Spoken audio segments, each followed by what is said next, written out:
Number 1. Saffron. Most people have heard of saffron. Very few realize it sells for up to $10,000 per pound. That number sounds impossible until you learn why. Each flower produces just 3 tiny threads, and every single one must be hand harvested within hours of blooming. 1 acre requires over 150,000 flowers to yield a single pound. That's the scarcity that drives the price. Here's what makes it genuinely interesting for growers. The United States imports 100% of its saffron. Zero domestic commercial supply exists at scale. A quarter acre can earn $50,000 to $75,000 annually, and the corms multiply on their own, meaning input costs drop every year. It blooms in October after most crops are done. So here's the question worth sitting with. Why is almost nobody growing this?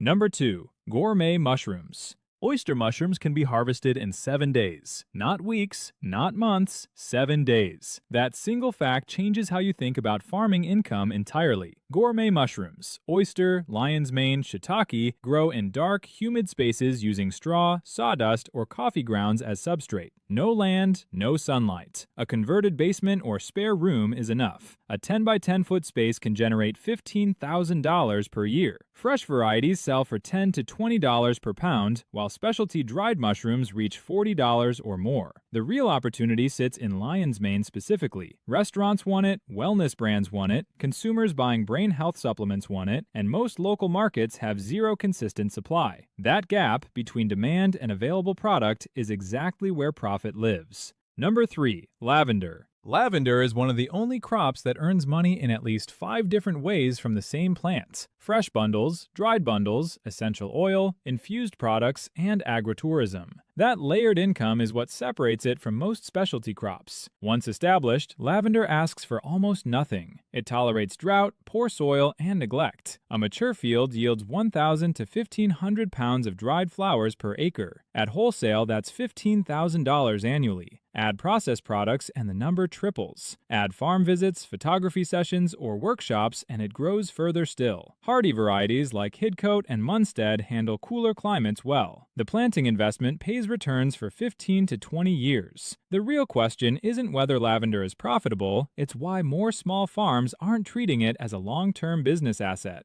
Number 4. Wasabi. Almost every sushi restaurant in the world serves fake wasabi. It's horseradish paste with green dye. Real wasabi, the actual rhizome, sells for $150 to $250 per pound wholesale and up to $500 retail. Fewer than 10 commercial farms produce it across all of North America. The reason is difficulty. Wasabi needs consistent cool temperatures, filtered light, high humidity, and moist but well-drained soil. Most growers never attempt it. That barrier is precisely what makes it valuable. Once you've solved the growing conditions, you're operating in a market with almost no competition. Leaves and flowers from the same plant sell separately, $50 to $100 per pound, giving multiple revenue streams from one crop. Chefs pay premium prices without negotiation because fresh local wasabi is genuinely irreplaceable. Supply is the only constraint. Number 5. Microgreens. 14 days from seed to sale. That's the entire cycle for most microgreens. Radish, sunflower, broccoli, arugula, harvested young, sold at prices that mature vegetables can't match. A tray costing $2 in seeds and supplies sells wholesale for $50 to $80. A 10 by 20 foot room generates $40,000 to $60,000 annually. No soil needed, growing mats work fine. No weather risk, no seasonal gaps. Just consistent, repeatable harvests every 2 weeks from the same space. The nutritional angle drives the demand. Microgreens contain up to 40 times more nutrients than their mature counterparts, a fact that resonates immediately with health-conscious consumers and chefs focused on quality. Weekly restaurant subscriptions are the most stable revenue model. Once a chef relies on your supply, they rarely switch. Consistency is the product.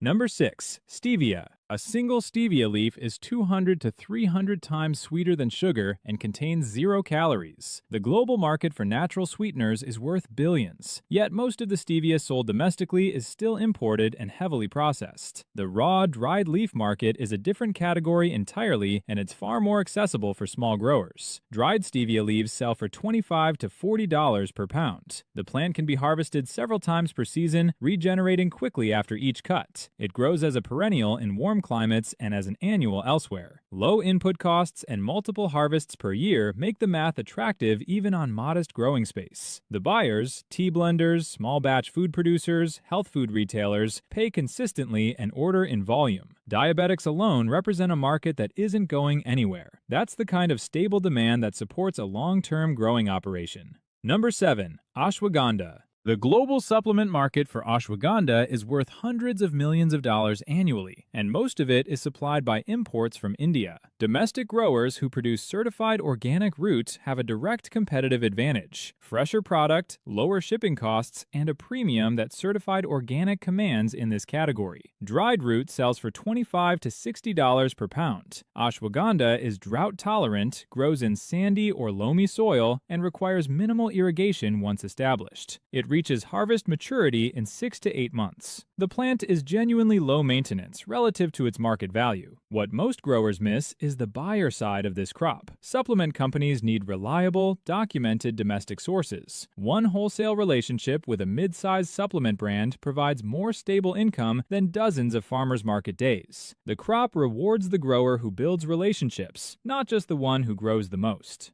Number 8. Moringa. Moringa grows 15 feet in its first year. That growth rate isn't just impressive, it's commercially significant. More growth means more leaf harvests per season, and dried moringa leaves sell for $20 to $40 per pound with demand that shows no sign of slowing. Called the miracle tree for good reason, moringa leaves contain more protein per gram than most animal sources, along with a dense nutritional profile that supplement companies, smoothie brands, and health food stores actively seek. The majority of moringa sold in Western markets is still imported, a gap that domestic growers are positioned to fill. Here's what's worth understanding. Moringa isn't just a crop, it's a platform. The same plant produces marketable leaves, seeds, oil, and powder. That product range lets a grower serve multiple buyers simultaneously rather than depending on a single revenue channel. Number 9. Tulsi, holy basil. Tulsi has been cultivated for over 3,000 years in Ayurvedic tradition. It took Western wellness culture about a decade to catch up, and now it can't get enough. Adaptogen teas, immune support supplements, stress relief formulations, Tulsi appears in all of them, served by two entirely separate buyer markets: traditional Ayurvedic communities and mainstream wellness consumers. Dried leaves sell for $20 to $45 per pound. The plant grows like basil: warm temperatures, full sun, regular pruning, and delivers multiple harvests per season. It performs well in containers and greenhouses, making it viable in most climates with modest infrastructure. The dual market structure is the real advantage here. When one segment slows, the other tends to compensate. That kind of demand stability is rare in specialty crops, and it's one of the reasons Tulsi consistently earns its place in diversified growing operations. Number 10. Gotu Kola. Two industries are growing faster than almost anything else right now: cognitive enhancement and anti-aging skincare. Gotu Kola serves both. That's not a marketing angle. It's the reason supplement companies and cosmetics manufacturers are both actively sourcing it at premium prices. Dried herb sells for $30 to $60 per pound. The plant is a low-growing perennial that thrives in moist, warm conditions and partial shade. Exactly the spots most crops don't want. It spreads naturally, harvests multiple times per season, and competes with almost nothing in Western commercial agriculture. Here's what makes Gotu Kola the most interesting entry point right now. Domestic commercial cultivation is nearly non-existent. The growers who establish supplier relationships in this market today are the ones who will own those relationships for years. In specialty crops, being early isn't luck, it's strategy.